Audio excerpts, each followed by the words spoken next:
Hey, what up guys? Dane here to talk to you a little bit more about the Marine Corps. I think last video I talked about the Marines enlistment process and MEPS.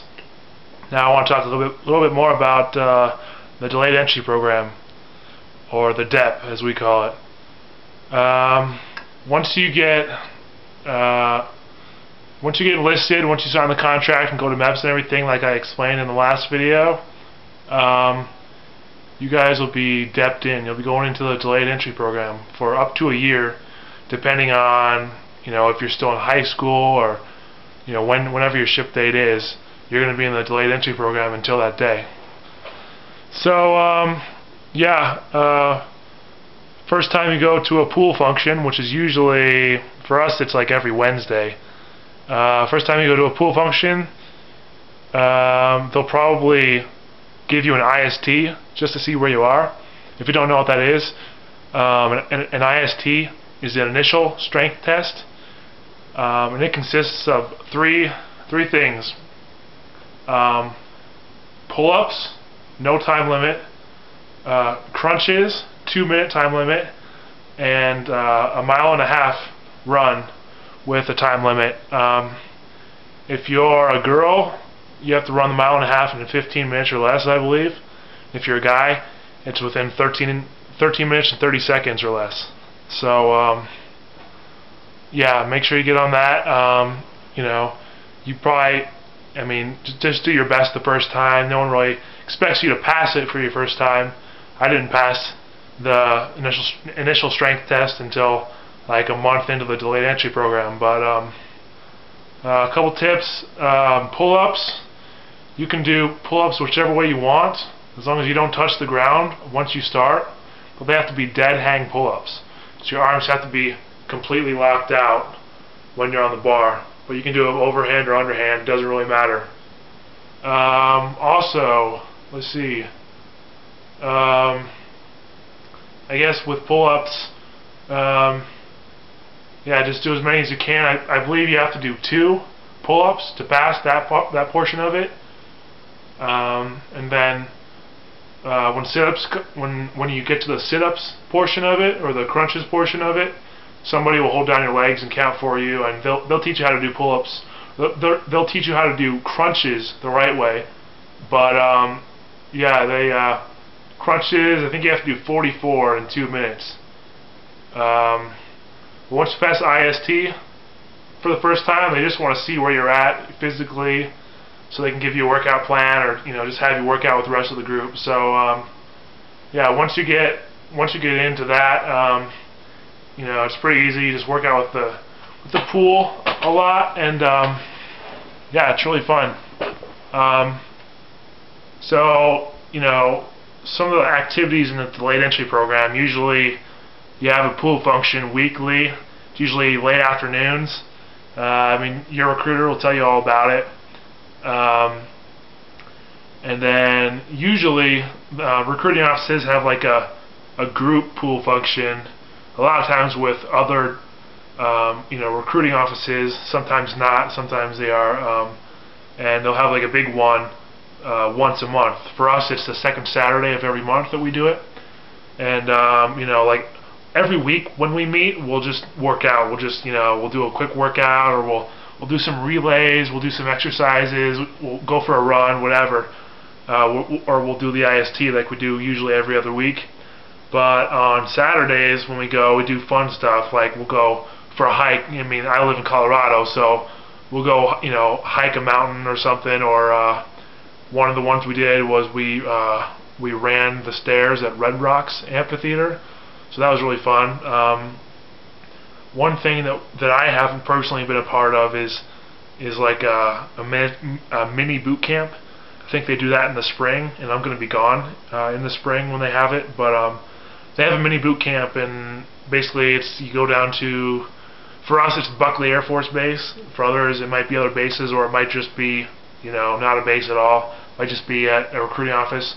But you go there and you spend I think Friday afternoon and Friday night there, and you spend the night, and then you spend all day Saturday there, and it's supposed to simulate boot camp for like 2 days. I hear it's pretty fun. So yeah, that's really fun.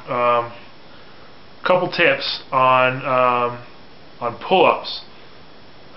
If you guys don't know how to do pull-ups or you want to get better at pull-ups, I suggest getting your own pull-up bar at home. Sometimes people build pull-up bars, but just purchase the Iron Gym. I'll show you mine.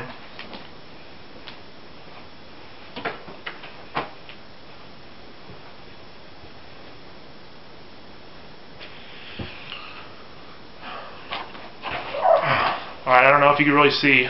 This is the Iron Gym right here.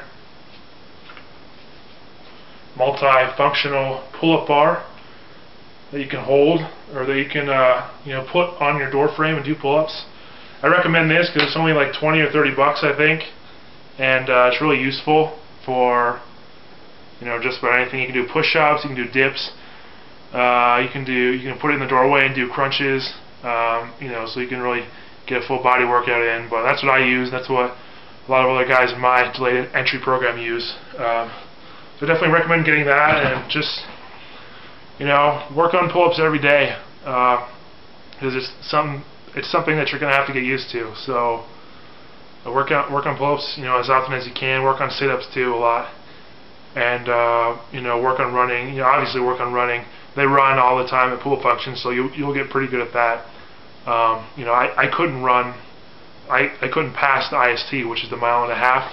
I couldn't pass it at all. In fact, I was like 2 minutes off. I was like finishing it in 15 minutes or something like that. But when I went to the pool functions and started running, I got better. And in the course of a month, I trimmed like 3 minutes off of it and finished it in like 12 minutes or something like that. So when you get running with people and working out with other people your age and just cool guys and girls, it's pretty fun, and you'll get better at it pretty quickly. Yeah, that's another thing. Make a lot of friends pretty quickly in the delayed entry program. It's pretty cool. Sometimes we'll go out for like a beer or something after pool functions. Just make sure you don't get any, be smart, stay out of trouble. Yeah,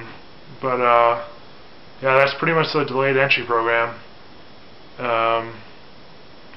I guess another thing to talk to you guys about is when you enlist, they should give you a tin. It's like a I don't know how to describe it. It's like a square metal tin that has a book in it, like a Marine book that tells you a lot of the stuff you need to know about boot camp, and it has like a bumper sticker in it. It has workout guide in it you can follow. It's pretty cool. You'll get it once you enlist. You should get it once you enlist. If you don't, make sure and talk to your recruiter about it, because you need to get that. I didn't get mine when I enlisted, so I had to ask my recruiter about it. But yeah. So one of the things in the book is it has different things you should memorize before boot camp. If you guys are going to boot camp soon, if you're already enlisted and you're going to boot camp soon, make sure you study that book like there's no tomorrow. Make sure you know those 11 general orders, and make sure, well, for me, I'm making sure that I know the Marine Corps values, obviously, which is honor, courage, and commitment. And I don't know the exact meaning of those. I'm still trying to work on those. But yeah, also work on the Marine Corps hymn. I hear that they test you on like the Marine Corps hymn or song in boot camp, so make sure you guys know what that is, so you don't look like a complete dumbass. And other than that, they'll tell you a lot of stuff about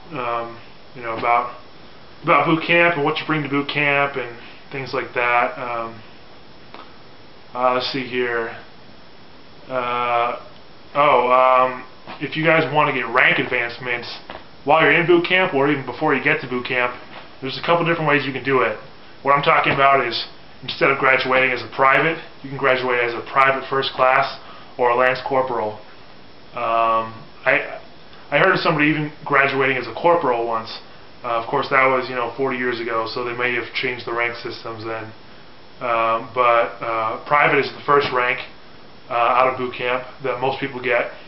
In order to get another rank, or to rank up, so to speak, is there's a couple different ways to do it. First of all, if your recruiters, they're not going to force you to do this, but they're going to say, hey, if you want rank advancement, they want you to recruit people for them. And basically just means get somebody's contact info, ask if they want to join the Marine Corps, and you get the referral you get. It doesn't count if you just get them, get your recruiters that person's phone number, for instance, or that person's information. Sure, they're going to be happy with that, but that's not going to matter. The only time it really counts towards your rank advancement is if you get 2 people to actually sign the dotted line, sign the contract, and join the delayed entry program. If you get 2 people to do that, then you'll be guaranteed a rank advancement, so you'll graduate boot camp as a private first class instead of as a private. Another way to do it is if you have 15 or more college credits, I believe, you'll be automatically promoted a rank up. The way that I'm doing it, this goes to all you scouts out there. If you guys achieve the rank of Eagle Scout and you have the certificate that proves it from your local scouting office or wherever, you can rank up immediately. I mean, I turned in my Eagle Scout, certificate, and if when I graduate boot camp, I'll be graduating as a PFC instead of a private. One of the reasons why you want to advance is, I think private first class is like $400 a month more than private or something. It's ridiculous. You get a ton more money, and obviously you're advanced way faster than any of your peers. And obviously, if you go into boot camp with one of those 3 requirements, whether it's the college credits, the Eagle Scout, or the 2 referrals, then you can also get more rank advancements and graduate maybe even another rank up in boot camp. Say, for instance, you went in with 15 college credits, or you went in as an Eagle Scout like I am, and then you get to boot camp and you end up graduating, honor graduate, or I don't know, you get some kind of honor in boot camp, and they give you like a meritus, whatever it's called, like a rank advancement for your efforts in boot camp. If you do that, then you're not, that doesn't count in the same boat as, oh well, it's that or being the Eagle Scout. It counts on top of that. So if you're already going as an Eagle Scout, like I am, you can get rank advancements in boot camp, so you can graduate as a Lance Corporal, which is another like $400 or $500 a month. So definitely things to think about. If you're still in high school and if you're in Scouts right now, definitely work on an Eagle Scout, that Eagle Scout rank, because it's going to help you out a lot in the future. I barely completed mine. I turned my form in like a couple days before my birthday, my 18th birthday. But I got it in, and I became an Eagle Scout, and it was definitely worth it, because the Marines, they take it seriously. So, obviously, if you're in high school right now, I don't know when the earliest is that you can enlist and sign the contract. I know the earliest you can go to boot camp is right after you graduate high school. You can go within like a day, or within like 2 or 3 days of graduating high school. I knew a guy that he graduated on a Friday, and that Monday he went to boot camp, was there all summer long, and came back in August as a Marine. So you can do that, but you have to graduate to go to boot camp. If you're enlisted and you're still in you're still in high school, you're finishing up your senior year, you have to graduate in order to go to boot camp. If you don't graduate, they're not going to let you go to boot camp at all. So make sure you keep your grades up. And I believe they're going to check your grades also, just to make sure they know where you're at and everything. So keep your grades up, guys. That really pays off. And then I think that's it for if you're in high school. I know some people say that if you're in high school, you can go to boot camp like the summer before your senior year of high school.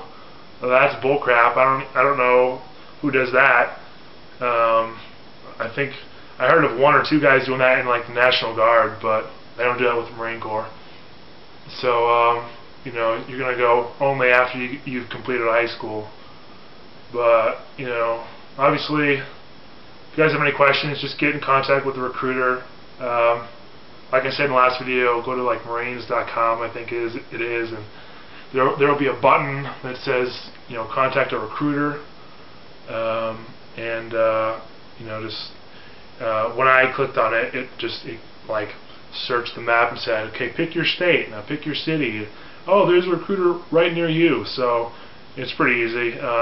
If you guys don't know how to do it or get lost or something, just leave me a question in the comments, and I'll try to get you guys hooked up with the recruiter that's in your area. So, or I'll just redirect you to the Marine Corps site. Other than that, I don't really have anything else for you guys in this episode. I'll try to put up one more video before I leave for boot camp. I'll leave for boot camp in exactly 14 days. So, well, actually probably 13 days or 12 days once I get this video up. But yeah, guys, I'll try to put up another video talking about, you know, preparations for boot camp and working out and dieting if you're overweight.